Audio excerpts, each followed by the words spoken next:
Hey everyone, Chris Sebas with Evans Waterless Engine Coolant. Today I'm here with Tim Wellborn from the Wellborn Muscle Car Museum in Alexander City, Alabama.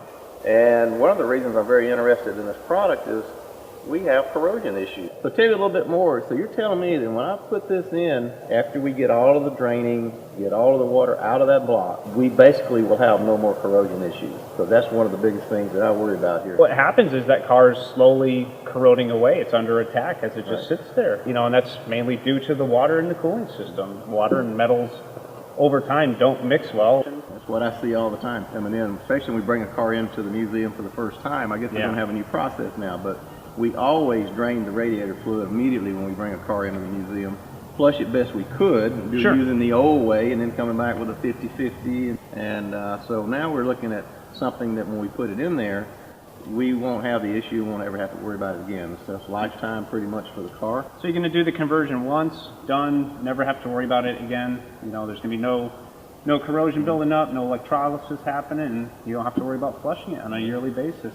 Well, I think here at the museum, we're going to slowly start changing every one of them out. Even though we have basically new antifreeze in them, I'm still like, I want the corrosion to stop. Right. And so these cars have got a lot of years to live. These old cars, when you get them this state and this level, if I'm not the caretaker for many more years, someone else is going to be taking care of them. And it's always a good thing to let them know that your coolant's not going to be your issue in the car anymore. Why would you take it out of a modern car and put this in? Because we'll have some people asking us that. There's still a lot of guys that have a modern car, muscle car, high performance, that are running into issues, where if they're drag racing and stuff, they get into high temperatures still. You're right at the threshold where the coolant's going to start to boil, because water's going to boil at 212 regardless. That's kind of nature of the beast. So under those circumstances, it definitely is a big plus as well to keep them running. Yeah, I do have a Ford GT and an Aston Martin and some other stuff too that's modern, but you know what? I think I'm going to change it over as well. Another big thing about the cars that's in the museum here and muscle cars in general, when we restore these things, we put them back to completely like they were when they were delivered from the showroom floor. That means the original radiator. Yep. And your part number on the original radiator. So I'm glad to hear that I won't be worried about actually losing one of those radiators, because I want to keep that part in that car because it gives it the correctness that it needs to be of a top shelf collectible muscle car. So that's good for me right there. Absolutely. To know that saving that radiator is worth more than well, I'm looking forward to doing it, and we're going to get over here and look at the first car we're going to do right now. Sounds good. Let's go.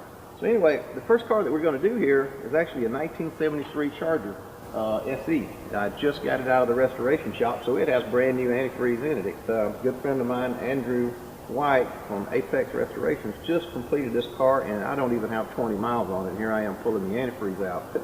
This car I'm actually going to use on the Hot Rod Power Tour next year, and why not just go ahead and put it in, because I know I'm going to be doing a lot of idling and preserving the radiator at the same time. The idea is really to flush out the old water and coolant out of the system, and what the prep fluid does is it's going to get into any valleys or any areas that you can't necessarily blow out the coolant.